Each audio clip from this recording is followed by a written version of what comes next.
श्री परमात्मने नमः। आरामध्यायम् ध्यानयोगम्।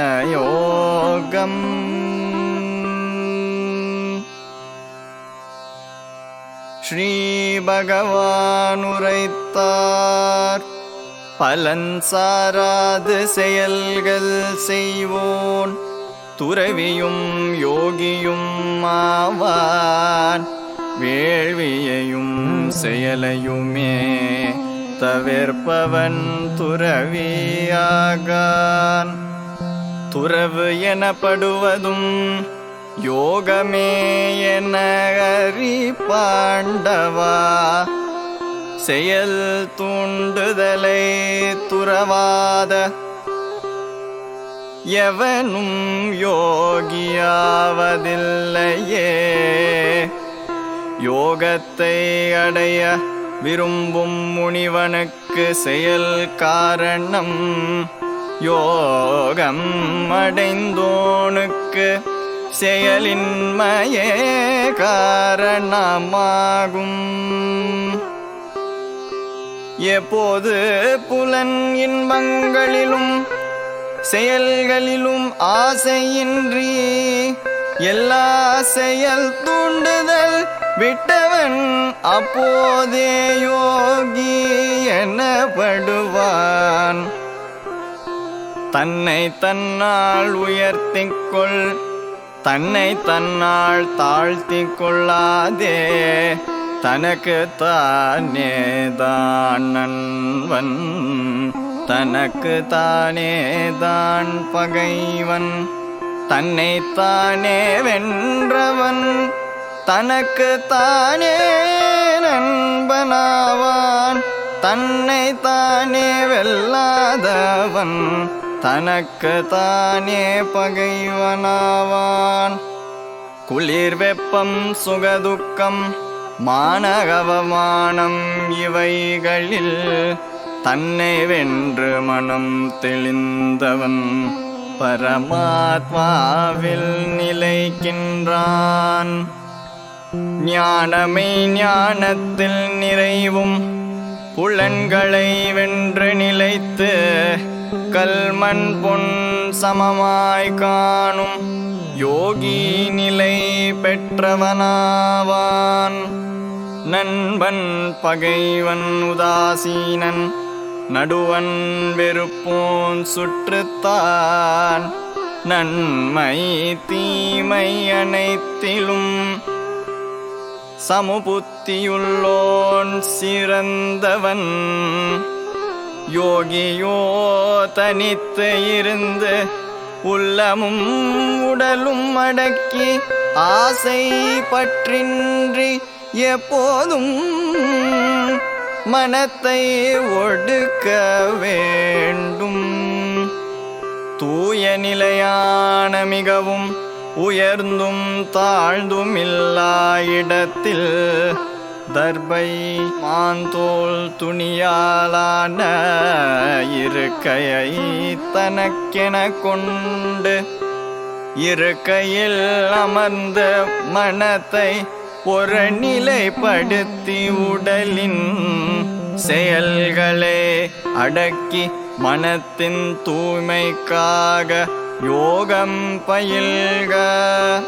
தேகம் தலை கழுத்து நேராக அசையாதுறுதியாயிருந்து தன்னாசியின் நுனியை பார்த்து எத்திசைகளையும் பாராது அமைதியாய் பயம் நீங்கி புலனடக்க நோன்பில் மனத்தை அடக்கி என்னை அடைய முயற்சி செய்ய வேண்டும். என்றும் தியானத்தில் மனம் வைத்து மனத்தை அடக்கிய யோகி என்னுள் இருக்கும் பேரின்பத்தின் உன்னத அமைதியடைகிறான்.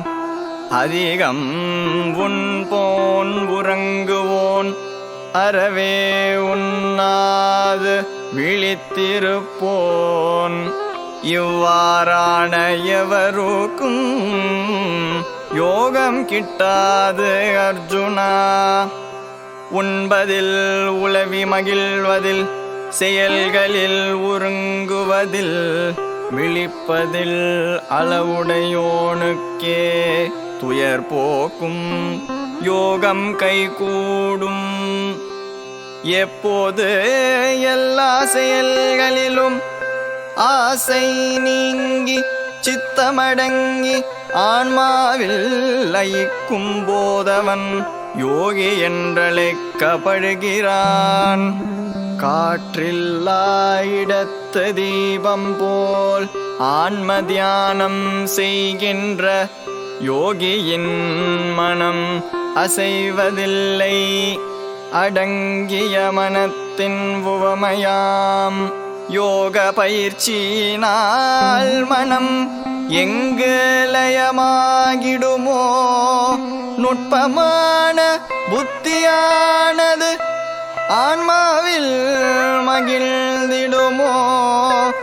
புலன்கள் கடந்து புத்தியினால் ஆதி அந்தம் இல்லா ஆனந்தம் அறிந்த யோகி தன்னிலே நிலைத்து அசைவதில்லையே.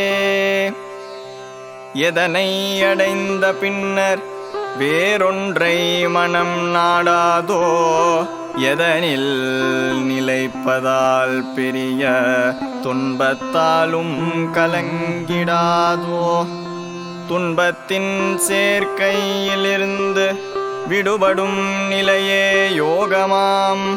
கலங்காத நெஞ்சத்துடன் உறுதியோடு யோகம் பயில்வாய். சங்கல்பத்தில் பிறந்த ஆசைகளை மீதமின்றி தியாகம் செய்து மனத்தால் எல்லாவற்றினும் புலன்களை அடக்கி கொண்டு உறுதியான புத்தியால் மனத்தை ஆன்மாவில் நிலைக்க செய்த துளி துளியாய் அமைதி பெற்று வேறேதும் சிந்திக்கலாகாது. எங்கெங்கே மனம் செல்லுமோ திடமில்லா சஞ்சல மனதை அங்கங்கே கட்டுப்படுத்தி ஆன்மாவில் நிலைக்க செய்திடுக. ரஜோகுண வேகம் தனிந்து மாசற்ற அமைதி பெற்று தானே பிரம்மமான யோகியை பேரானந்தம் வந்தடையுதே. எப்போதும் ஆன்மாவில் நிலைத்த மாசற்ற யோகியானவன் எல்லையில்லாத பேரின்ப பிரம்மத்தில் திளைக்கின்றான். யோகத்தில் நிலைத்து நின்று எதிலும் சமபார்வை உள்ளவன் அனைத்து உயிர்களில் தன்னையும் தன்னில் அனைத்தையும் காண்கின்றான். என்னை அனைத்திலும் காண்பவன் என்னில் அனைத்தையும் காண்பவன். நான் அவனை பிரிவதில்லை, அவனும் என்னை பிரிவதில்லை. எல்லா உயிரிலும் இருக்கும் என்னை ஒன்றென வழிபடும் யோகி எவ்விதம் இருப்பினும் அவன் என்னிலே இருக்கின்றான். எவன் தன்னை போல் எங்கிலும் இன்ப துன்பத்தை ஒன்றென காண்கின்றானோ அந்த யோகி சிறந்தவனாவான். அர்ஜுனா, அர்ஜுனன் உரைத்தான். சமபார்வை எனும் யோகத்தை நீ உரைத்தாய் மதுசூதனா. உறுதியான இத்தன்மையை சலனத்தால் நான் காணவில்லை. பலமும் கலக்கமும் கொண்ட அலையும் மனத்தை அடக்குதல் காற்றை போல் கடினமென நான் எண்ணுகின்றேன் கிருஷ்ணா. ஸ்ரீ பகவான் உரைத்தார். அலையும் மனத்தை அடக்குதல் ஐயமின்றி கடினம் மகாபாகோ. பயிற்சியாலும் பற்றின்மையாலும் மனம் வசப்படும் கௌந்தேயா. மனத்தை கட்டுப்படுத்தாதவன் யோகமடைய இயலாது. ஆனால் பயிற்சி முயற்சியால் இயலும் என்பதன் கருத்து. அர்ஜுனன் உரைத்தான். ஸ்ரத்தையோடு இருப்பினும் மனக்கட்டுப்பாடு இல்லையெனின் யோகத்தினின் வலுவிடுவான். அவன் கதி என்ன கிருஷ்ணா? பிரம்மத்தின் வழியில் குழம்பி ஆதரவின்றி இரண்டிலிருந்தும் வழுவியவன் மகாபாகோ. சிதறுண்ட மேகம் போல் ஆகானோ. இந்த ஐயத்தை முழுவதுமாய் நீக்க வல்லவர் நீங்களே. உம்மையன்றி ஐயம் தீர்ப்பவர் வேறு எவருமிலர் கிருஷ்ணா. ஸ்ரீ பகவான் உரைத்தார். இம்மையிலும் மறுமையிலும் அவனுக்கு அழிவில்லை பார்த்தனே. நன்மை செய்தவன் எவனும் இழிநிலை அடையான் அன்பனே.